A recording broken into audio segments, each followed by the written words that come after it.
I would say more on the reflective aspect, reflection. Because every time she used to raise this question, even when we are here, there will be telephone calls, and she will keep on asking how. But we could see when we met her a few hours before her passing away, how withdrawn she was. She was able to concentrate more and more on that principle to which the merging is going to take place. Normally, God makes his creation, especially human creation, when they are in their advanced stage. They will have some complaints, some grumbling, some anxiety, a sense of what you call restlessness. But all these things were not there in Pushpa Mas.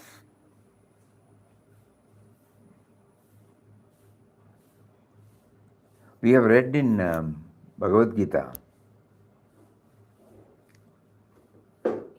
many a time. So actually to see that,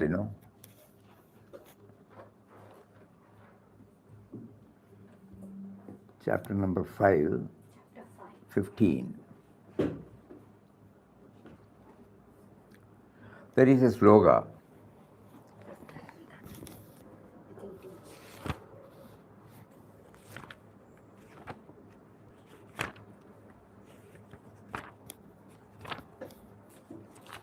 Malayalam.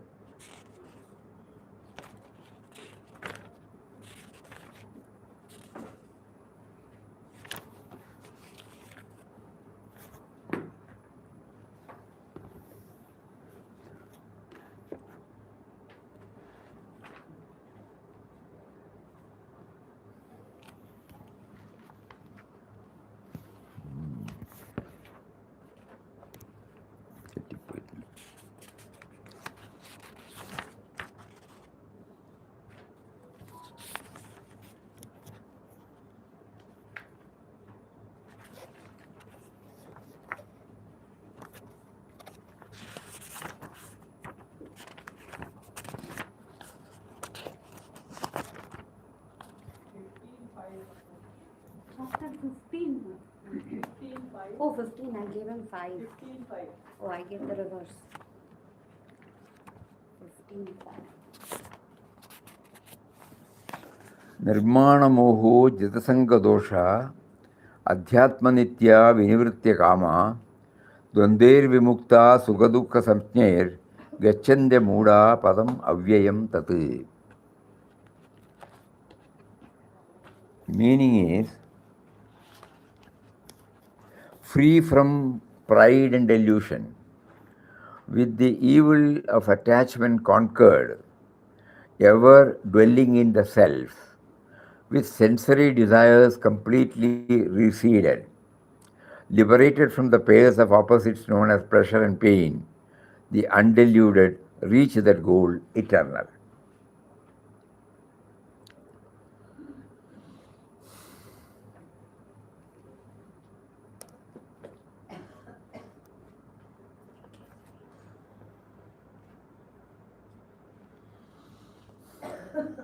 So the idea is,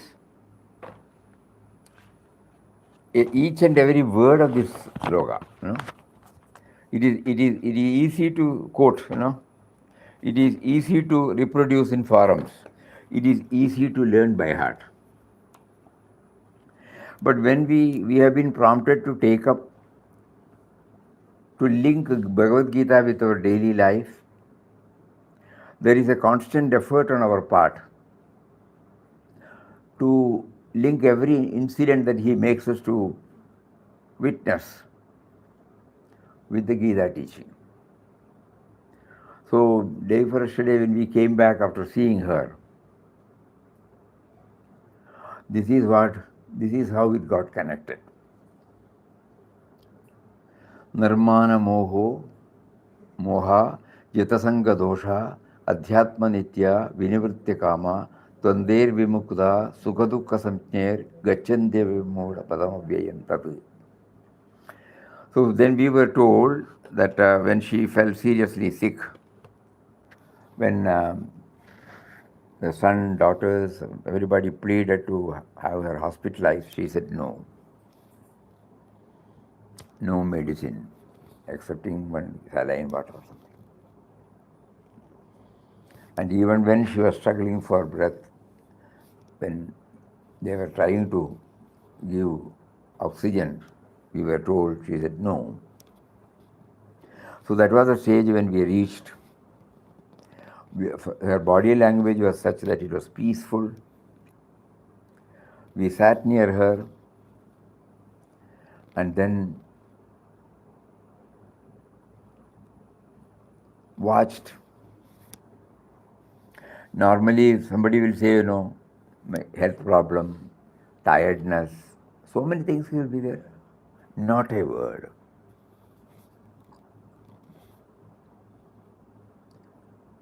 Not a word about anything. Not a word about any family. Her smiling face. She was finding it difficult to talk vocally, but we were able to hear.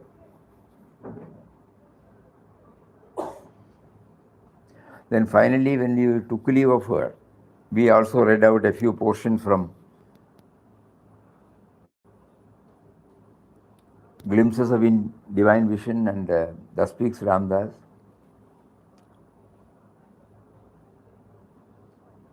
Where Papa gives some clear-cut definition about Ram, whose name we are chanting.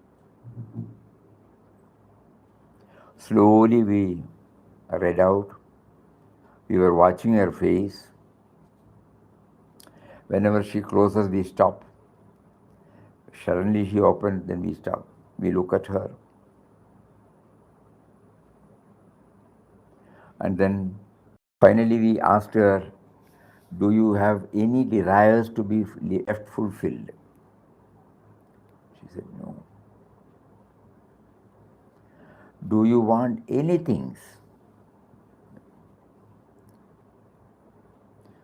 Then when this was asked, she also showed like this. You know it. So that means we surmise, we infer that she has been able to withdraw herself from everything. We also recited the Shanti Mantra of Ishavashopanishad. Om Purnamada Purnamidam Purnat Purnamaduchyate Purnasya Purnamadaye Purnamevavashishyate Om Shanti Shanti Shanti. When looking at her, Purnam. The ultimate the culmination of all our spiritual practices should end in the becoming fullness inside. Nothing to be thought of, nothing to be done, nothing to be, everything is okay, because as we came, from Purnam only we came and started forgetting about the Purnam and identifying with the small one, Apurnam. And then after our work is over, he is again joining us to the Purnam. Something like an open site we buy, and then we construct. The moment we construct, we don't talk about the space or the site. We only talk about the building. And later on, when it had to be demolished, we find that, oh, that was all right. Dilapidated house, it had to be. But nothing happens to the site or space. So even when the house was constructed, nothing had happened to the space. Though we feel we don't recognize the space. That is a Purnam, Purnasya Purnam Adaya Purnameva. Even when something is taken from the Purnam again remains. Avashishyate, it remains. So when in detail, when we were telling, you were watching, so that's what we felt. The body language as well as her receptivity as well as the way in which God made us to bring it out, all goes together. So that means the fullness. In one of the Malayalam songs written by a highly evolved soul, there he says in Malayalam, നേടേണ്ടതായി ഇഹപരങ്ങളിൽ ഒന്നുമില്ല. Here or hereafter I have nothing to gain, earn. That means fullness.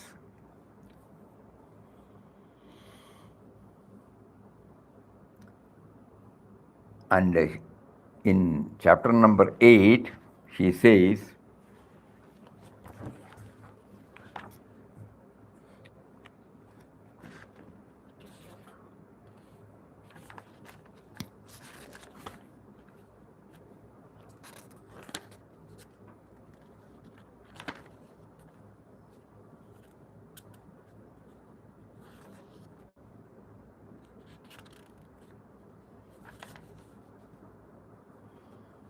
അന്തകാലേച്ച മാമേവ സ്മരൺമുക്ത കളേവരം യപ്രയാതി സമദ്ഭാവം യാതി നാസ്ത്രസ്യ സംശയ.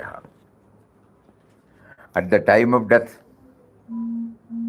if you remember me alone, I promise you I will take unto myself. Easy to read and explain. But when you see that, and don't worry, not necessary.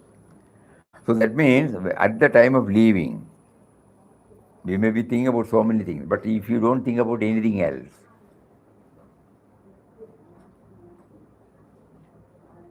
now sitting here we used to think, because she has reached that stage, that is why all the way from here, just to see her and to spend a few hours with her, God made it possible for us to go there.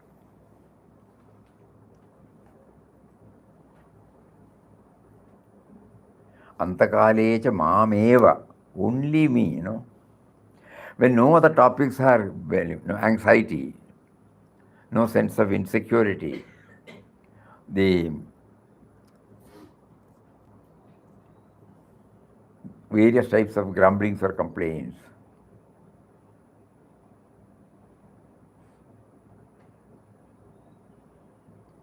Zero desire, If there was a tendency to hold on to the body, it would have been explicit by asking them to take to the hospital, or bring the doctor there, something. No. So many lessons she taught us.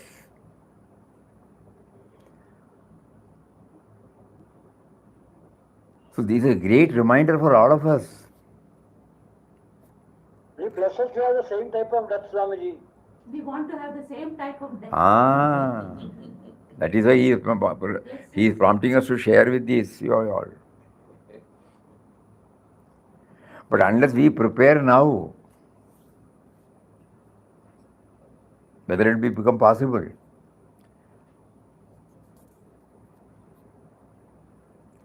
So that it is something, not that everybody would like to have, certainly, no doubt about it. Devotees normally will definitely pray for this. They will be happy to hear this, but whether our equipment is ready, when the physical plane crosses, whether we will be able to hold on to this. Swamiji, when she rejected your offer, anything that you desire, something like that, was she in know of things of the future? I do not want anything, only God, something like that.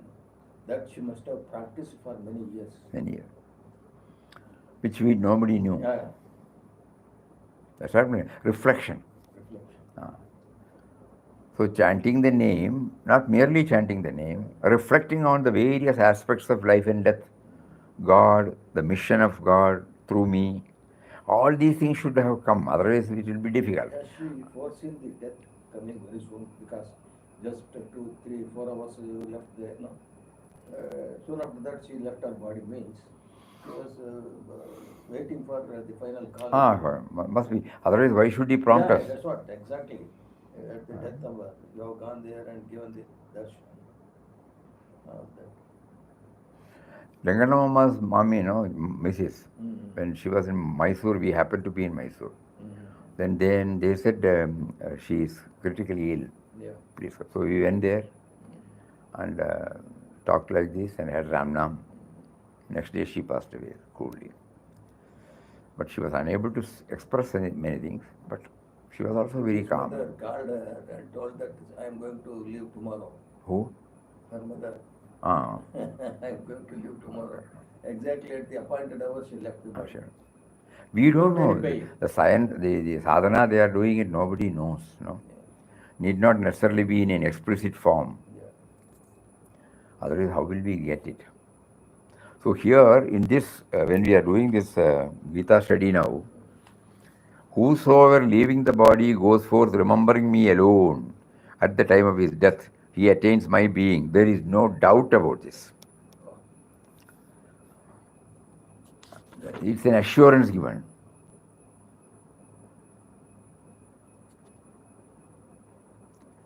The last powerful willing, determined by the last thought, decides its destinies in the future. An ego that lived all its life in its egocentric vanities, identifying itself with merely the flesh and ever catering for its appetites, will be hoarding such sensuous vasanas that it must necessarily take a form lower in the evolutionary scale. On the other hand, an individual in his discrimination, when he comes to recognize the futility of a merely worldly life, and therefore aspires for his release from the thraldom of the flesh, he surely moves higher up on his path of evolution when he retires from his present embodiment. Faithfully following this theory, which is at once logical and reasonable, the science of life, as enunciated in Vedanta, declares that the last thoughts of a dying man order his future embodiments and determine his environments therein. Therefore, Krishna insists here that one who leaves the physical structure with his mind completely turned toward the self will naturally reach the eternal and the immortal, the supreme abode, reaching which there is no return. No statement of anyone, however great he may he be the Lord himself, adorned in his full glory, is acceptable to the Aryan mind unless the statement is preceded by an indication of the entire line of arguments and thoughts that lead to the conclusion in the statement. Krishna respects all through the Gita the sacred tradition of the Arya Dharma, and therefore wherever he makes a direct statement, he either follows it up with a set of incontrovertible arguments, or wherever this is not possible, in a peroration he guarantees the truth of his statement. There is no doubt about this, as Krishna at the close of the stanza under review. So this is what we felt. Very, very rare. There are many evolved souls, agreed. But few are there who were free from this.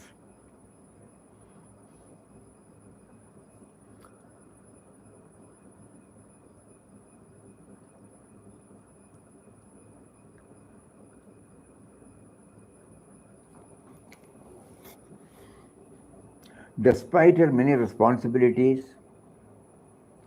managing the household, supporting her family, being an anchor for her friends, she appeared engaged in the world. However, when she felt seriously ill, her true inner state became evident. Even as her family urged her to seek hospitalization and medical treatment, she calmly declined. She had already begun to withdraw from worldly involvements quietly, letting go of her daily activities and attachments. Her mind, long attuned to the higher goal of life, now rested in deep peace.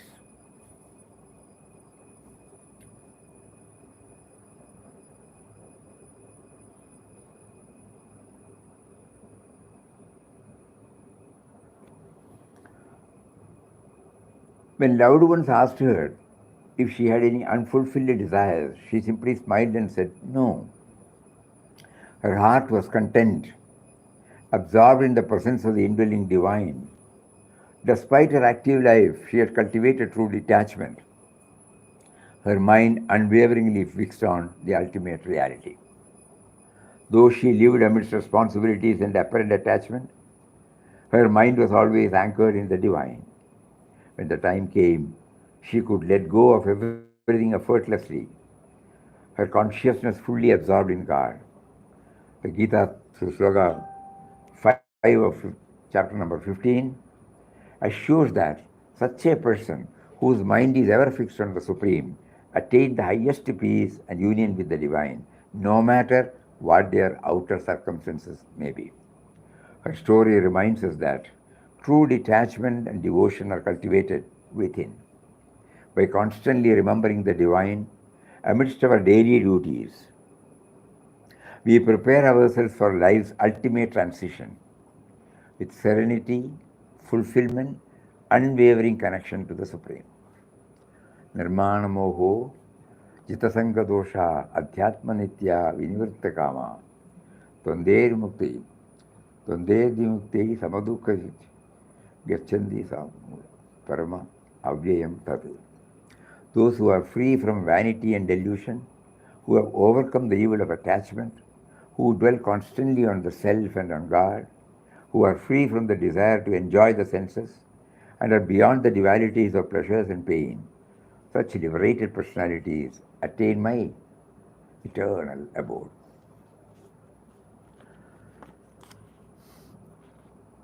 And yesterday night she passed away.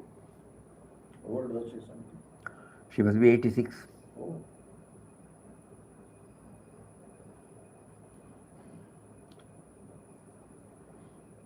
India, Swamiji? Hyderabad. In Hyderabad, I see.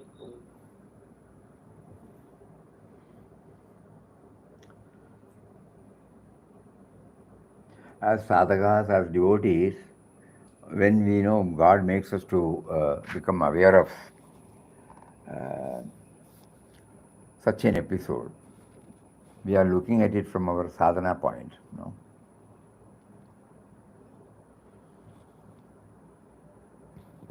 Because when we share this, everybody is happy, everybody wants such a state, Nobody wants a state opposite to that. So that means that is how the samskara slowly develops in our mind. And then, so she is not only helping, she was able to derive the maximum benefit from her sadhana done so far. But when God makes us to know about it, that gives a push in our sadhana also to have a greater clarity. Because all of us are going to face this one day, with no exception. So whether we are in a position to keep it up, we don't know. It is not in our hands. But when God gives us the opportunities to think about it intently, He gives us a long rope, trying to catch hold of the rope and start climbing up.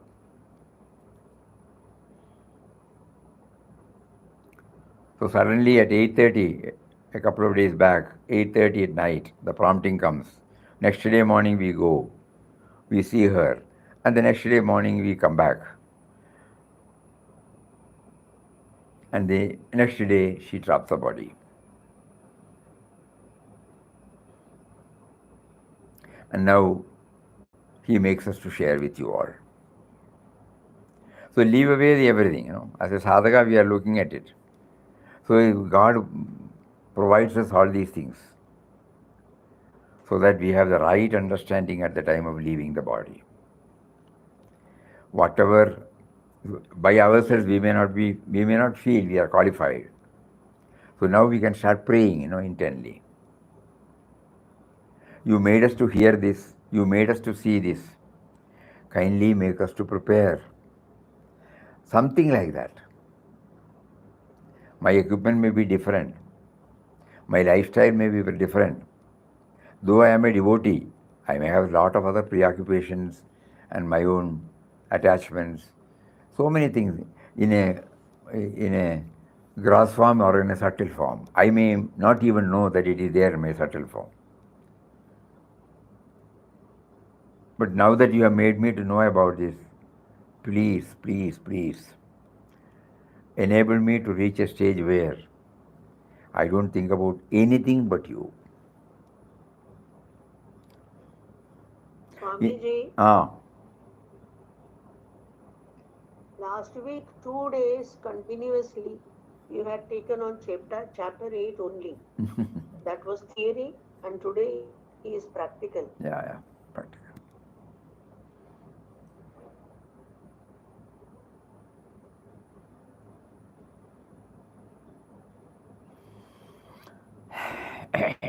Hari Om. Hari Om. Hari Om, Swamiji. Mm. Swamiji, who passed? Who passed away? Pushpalata Gupta. Who passed?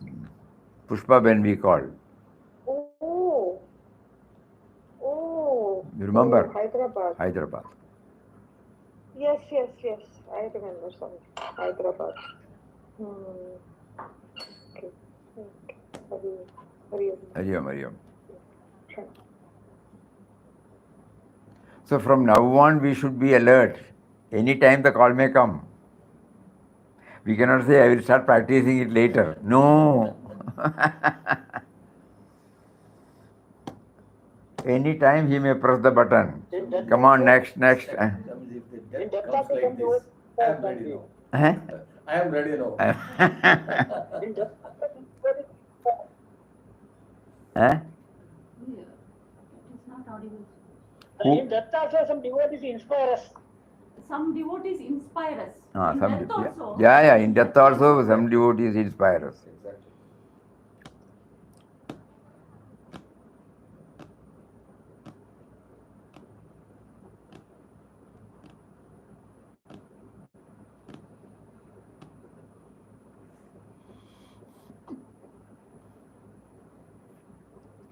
Now we should all start thinking, how to reach that stage. How? Now that you have made us known this,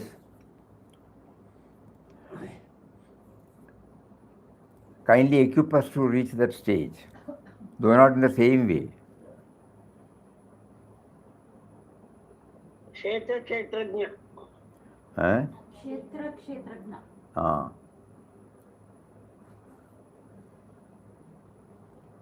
We don't want these academics. It will not help us much.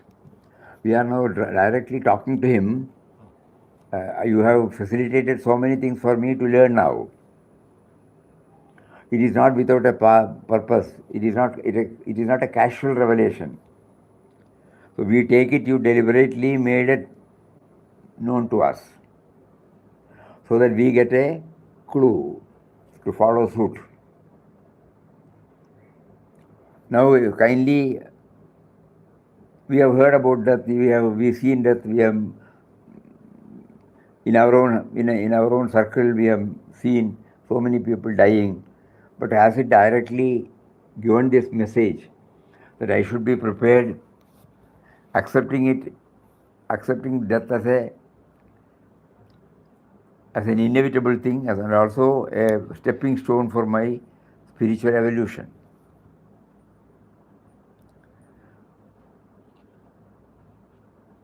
Yes, Swami, yes, Swami. It's very important, very important. Swamiji, Tata Pushpa Mataji, nothing but a mother for me. Mother, it's for Lakshmi Narayana. Mataji gave Pushpa so Aunty many was like a mother. suggestions to Mataji. She wants to add something. Yes. Tata Pushpa Mataji. Yes. Okay. Yeah. Was like a mother to all. Yeah. She used to take care of people like mother to all. It's just a view that even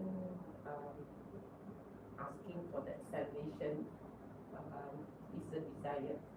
Yes. This individual after reflecting. Asking for salvation is also a desire. desire. So one of the practice, Swamiji, I do, but most time fail miserably. And I don't judge it as miserably, I'm just jesting, is even going to sleep and wake up. Going to sleep is harder going to sleep in no thought is much harder. Just sleep accidentally most of the time, not aware. But when waking up, more awareness is there. But to have no thought, that is the practice right now. Before the world comes in, it helps. But going to sleep is very just accidentally sleep. That is helping because at point of departing, nobody here done it before.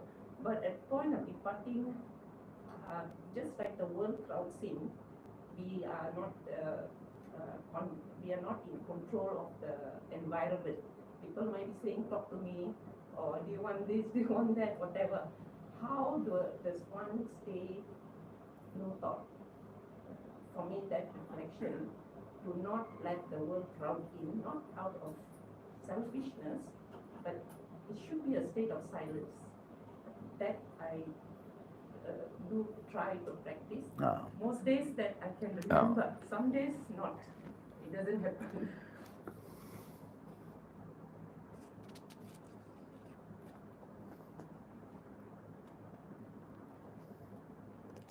In the next sloka, he says, Yam yam vyapi smaran bhavam tyajyate anta kalevaram tam tam evaita kaunteya sadha tadbhava bhavitaha. Whoever at the end leaves the body thinking upon any being, to that being only he goes, O Kaunteya, because of his constant thought of that being. So when we hear Pushpavan's glorious transformation,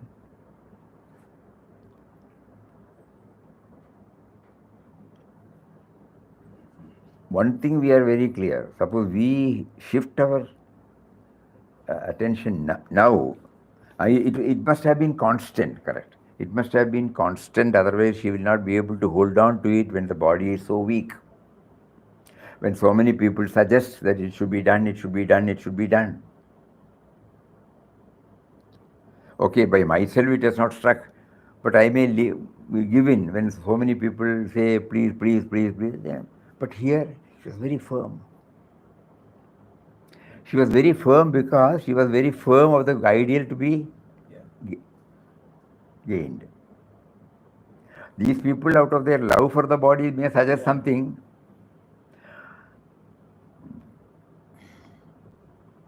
That also she did not say. Even when her son was expressing it in front of her, to me, that mummy said no. Then I was watching her. So so this sloka says, whatever, this constancy is an important thing.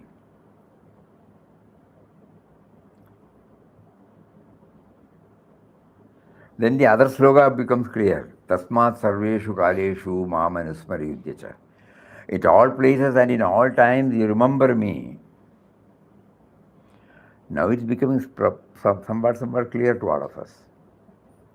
That means at the time of death, suddenly it will not come. So this contentment, this fullness, this freedom from grumblings and complaints, and somewhere the real concept of Ram, concept of the Almighty, concept of the indwelling and out, all these things are put together, not one-sided. It can come only through reflection. Om Shri Ram, Jai Ram, Jai Jai Ram. Immediately after that, does it touch us only a sound, or it represents the fullness? It represents the subtle and mysterious power. Right from the crown of our head till the tip of our feet, toe. That I am there, I amness is there. Anywhere a small thorn, an ant or anything comes, immediately you are aware. But suppose we cut that portion and find out where is that, will you be able to see that? From head to toe, this I am is there. But suppose we cut any portion, will we be able to see that I am? What is that I am? That is why Papa beautifully named it as subtle and mysterious power. This I am in our own body, which we are 100% sure about it, cannot be localized anywhere. It is not palpable. It is not visible. Think.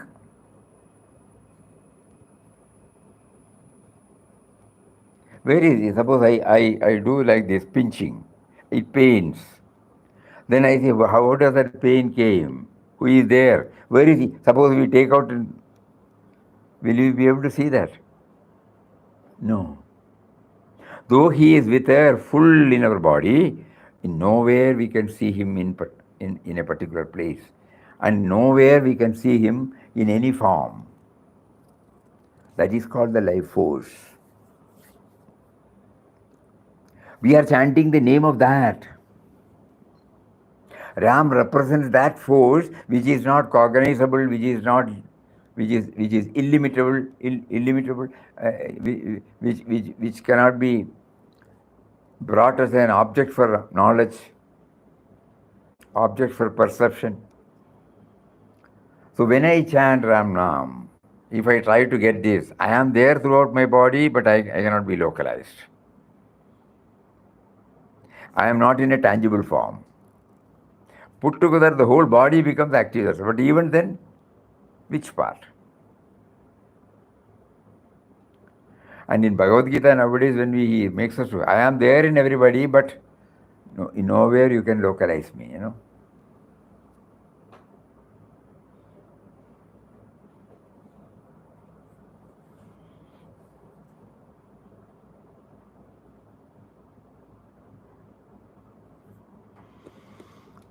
These are the things for us to think, not just of course, we pray our homage to the evolved soul of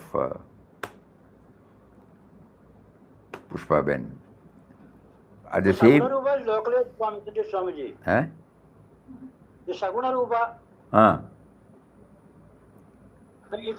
can we say it is localized? Is Saguna Rupa? Is it localized? Is Saguna Rupa localized? Think about it.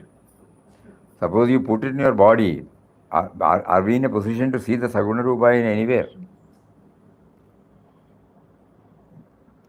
Then we can arrive at that.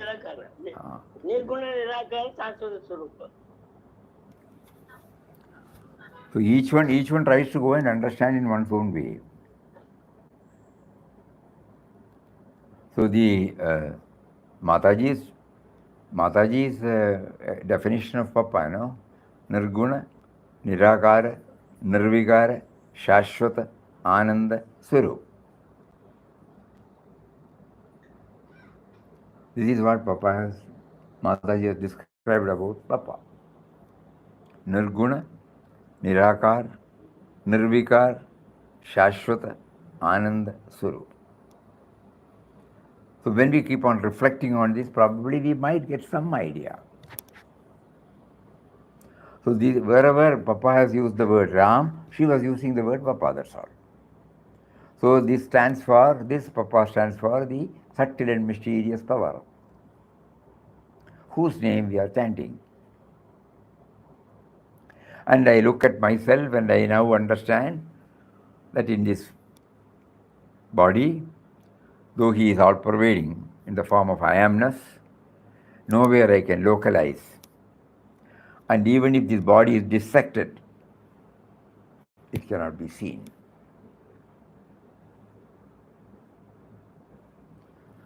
So a lot of reflection is necessary to understand this. And we feel, everybody has to try, when this sort of reflection takes place,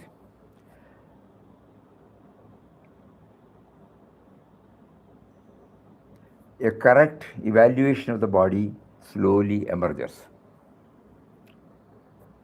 You can feel, you cannot see, but you can feel. Feel what? Yes. Feel what? Yeah, that's all right. We can feel it because I am alive now. Everybody will feel, I am alive. The very fact that I feel I am alive, that's a tangible. But whether it is tangible, because within the confines of the body, it is predominant now. Yeah, that is called me and mine. So, what does this death mean? No? This is wrong. I have one question. What happens to mind when body dies? What happens to mind when body dies? When the mind. What happens to mind when body? Mind. This is wrong. I have that question. To give you a right answer, difficult. We have not gone there, no? So we have to rely on our words of the masters and the Shastras. So in the 15th chapter again, he says, when the body dies, it carries with it. It might help. No doubt, it might help.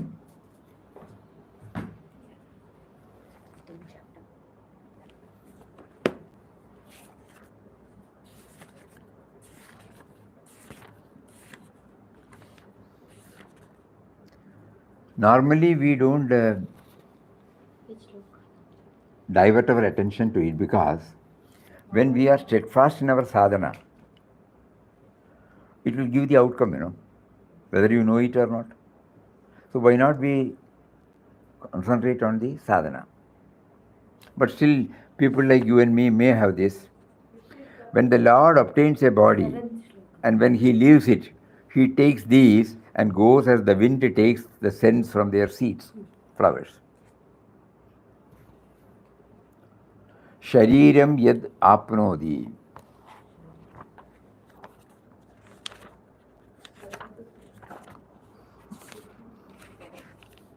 Shariram yad vapnodi yachapyud kamadishvaraha grihitaitani tamyati vayurgandhani vashyat. This is what he says. When the Lord obtains a body, avapnoti means obtain, okay. And when he leaves it, he takes these and goes with them as the wind takes the scents.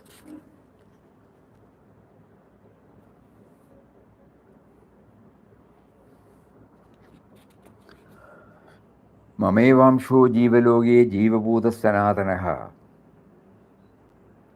manashashtani indriyani prakristani karshadi. An eternal portion of myself, having become a living soul in the world of life and abiding in Prakriti, draws the five senses with the minds for the sixth.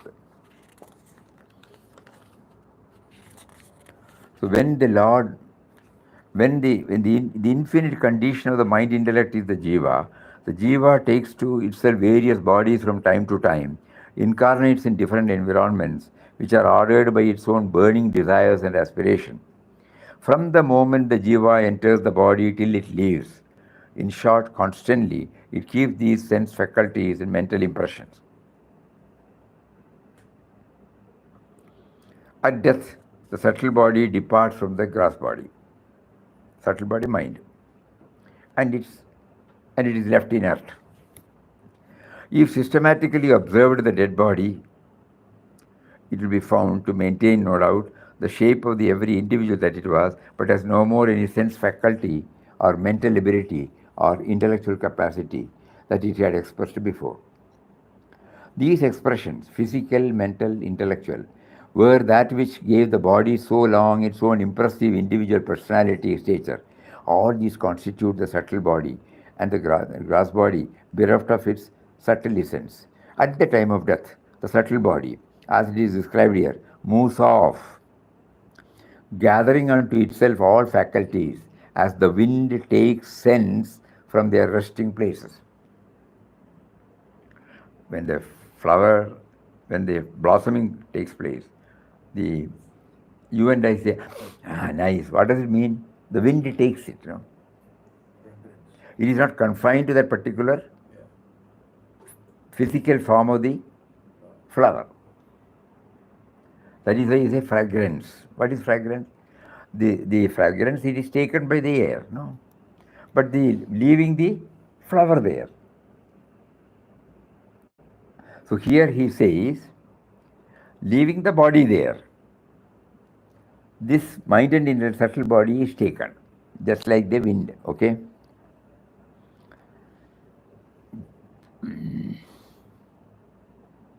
A passing breeze is not at any time separate from the atmospheric air that is everywhere. Yet, when the breeze passes over a flower or some sandal paste or a scent bottle, which are all seeds of fragrance, it carries with it the respective aroma. Okay, that is clear. Similarly, the subtle body, when it moves out, carries with it the senses, mind, intellect, not in any gross form, but as mere fragrances of what all they had lived, felt, thought of. Thus viewed, the mind is nothing but the bundle of vasanas. These vasanas can exist only in the infinite consciousness, and the light of awareness dazzling. In this stanza, the Jiva is called the Lord only because the individual personality is the Lord of the body that orders, commands, regulates, just as an officer, on receiving transfer orders, packs up his belongings, moves out to the present residence, and having reached the new seat of appointment, unpacks and spreads out his furniture for his comforts, so too, at the time of parting, from one body to the subtle body, gathers itself from the gross dwelling place, and on reaching the new physical structure, it again spreads itself out to use its faculties through the new hut of experience, new body. These stanzas are really a summary of the Upanishadic declarations. That is why you and I are separated. For the same parents, apparently the body has come from the same pair. They had lived 15 days, 20 or 50 years together, but still they bring out, so where from that difference comes? All the outer apparent inputs are same. Environment is same, situation is same type of food, same mother, same breast milk, same house, wherever they lived together, same school probably. But when they come out as individuals, separate. So that means, along with me, I must have been carrying the old vasanas. Mind, whatever stays in mind, that continues with The next part. It's a what good, I am learning. it's a good reflection. So now, not merely for clarification, fill me with 0 vasanas or sattvic vasanas.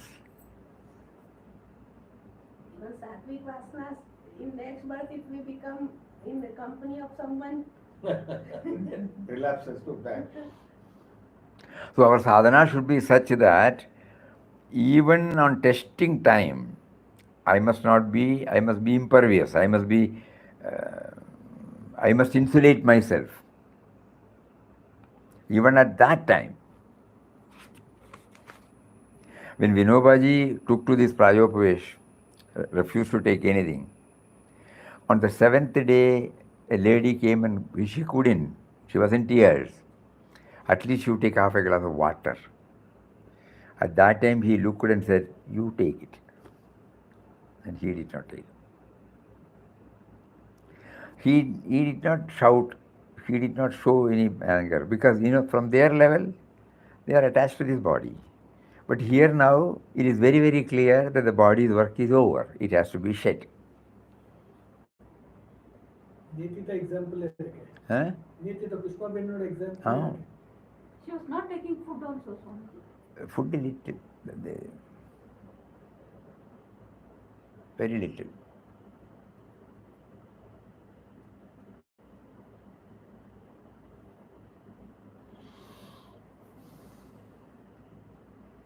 In Biarritz, Mysore Swamiji, you have seen, there was a great yogi. There was a great yogi called Swami Nirmalananda. Swami has met him. he did the same. BR Hills. Yeah, Biarritz. He stopped taking water, food, everything for a month or two. Then Deputy Commissioner issued a notice. I'm going to arrest you. Then you can arrest me. but I don't touch even water. When deputy commissioner came and he tried his Prostrate. best, yeah, he didn't budge. So he left the body Yeah, with many, full many. consciousness. We all went there, entire family. So that is okay. What is happening to us? Yeah, that's the point. Have we been able to reduce our vasanas? Has it touched and kindled something in us? To praise them, to admire them, to respect them, it will have some positive vasanas, no doubt. Yeah. But to what extent it has entered into us, that is the most important thing. And we have to start it from today now. That preparation.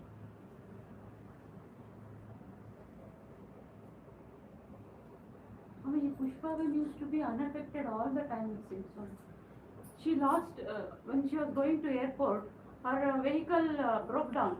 She was not at all worried. The nature was not to worry. Yeah.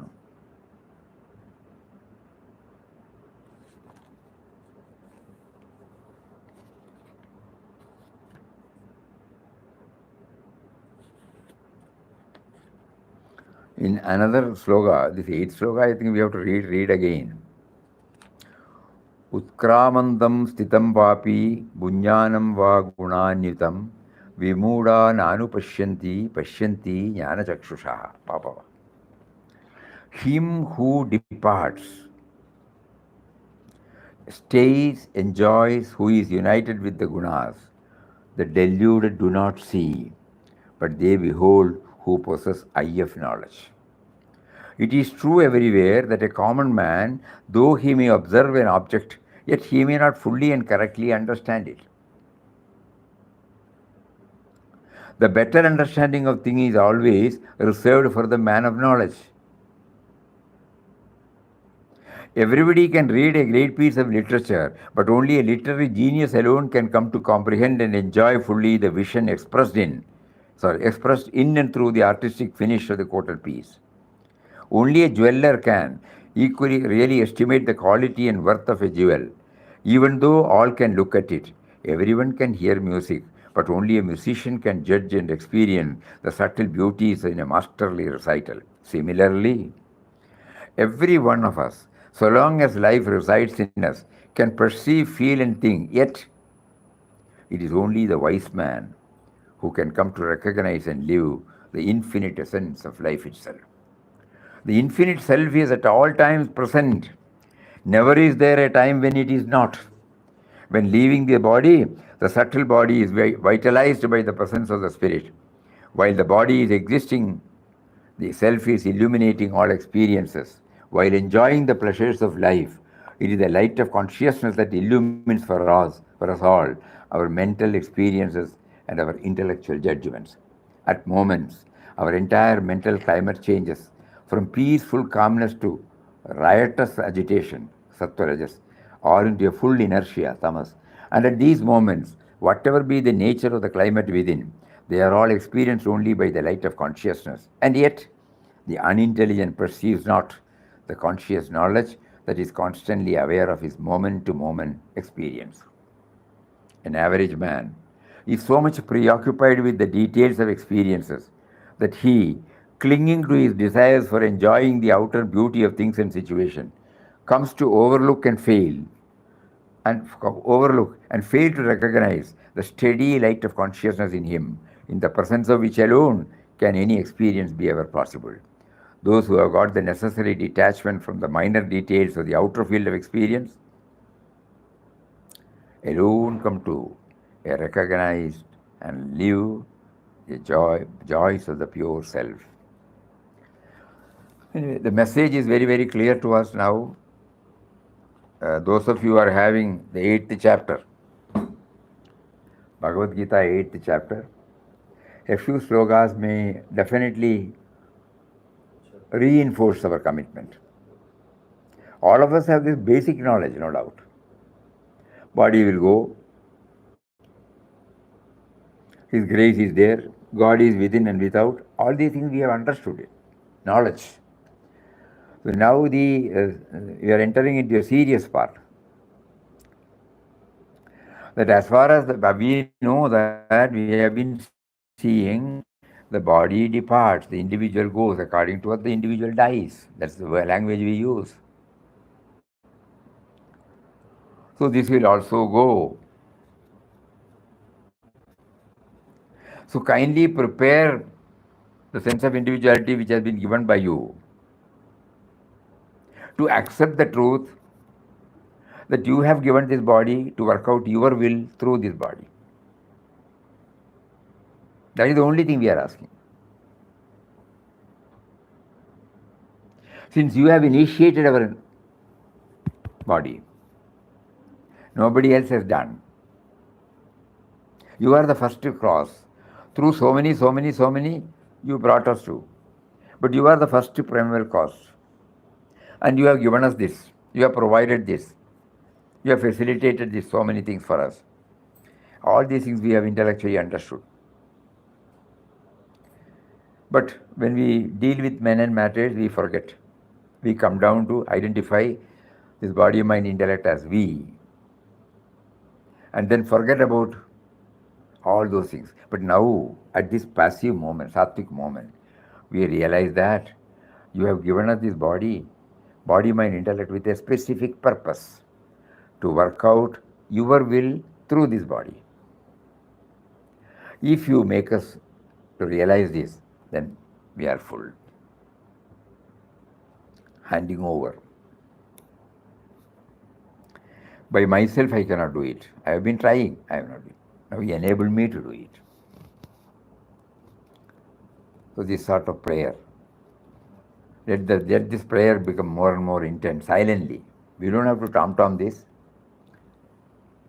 Because God has not made others to understand in the same wavelength.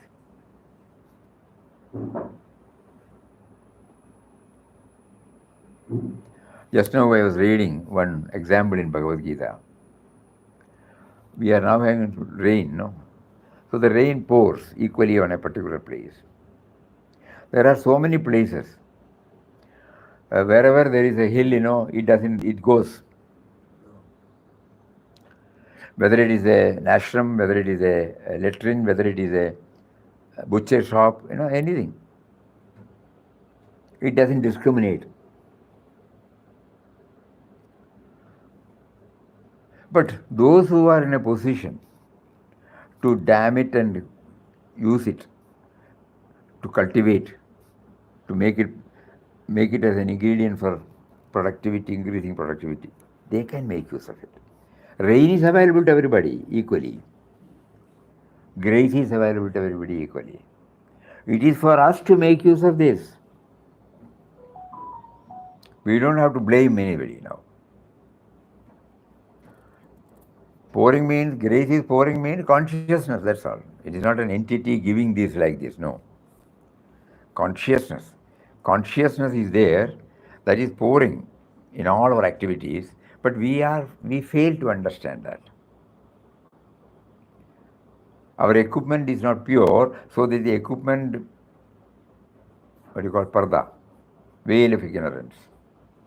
So now we pray to kindly help us to remove that parda. Because even though the parda is there, it is only because of your consciousness I am aware, I am alive. That also I have understood with the knowledge you have given. So now remove this and always make me feel that you gave me this life to work out your will through this equipment.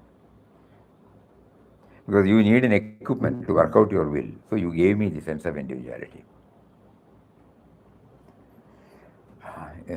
Anyway, it has been a very, very lively session. And tomorrow and day after, 2-3 days, we will be again away. So next week we will have a satsang. In the meantime, kindly go through this 8th chapter again and again and again. Especially 90% of the listeners are in the evenings of life. So we need it more than anybody else. Hari Om, Hari Om, Hari Om. Om Shri Ram, Jai Ram, Jai Jai Ram. Om Shri Ram, Jai Ram, Jai Jai Ram. Om.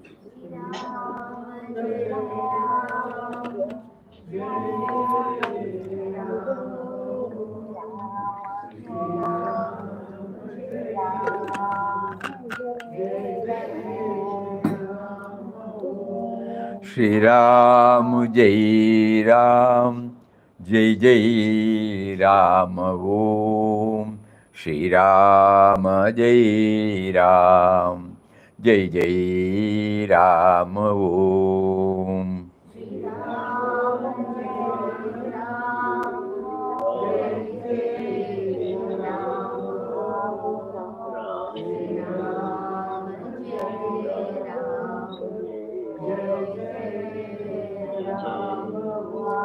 Shri Ram Jai Ram Jai Jai Ram Om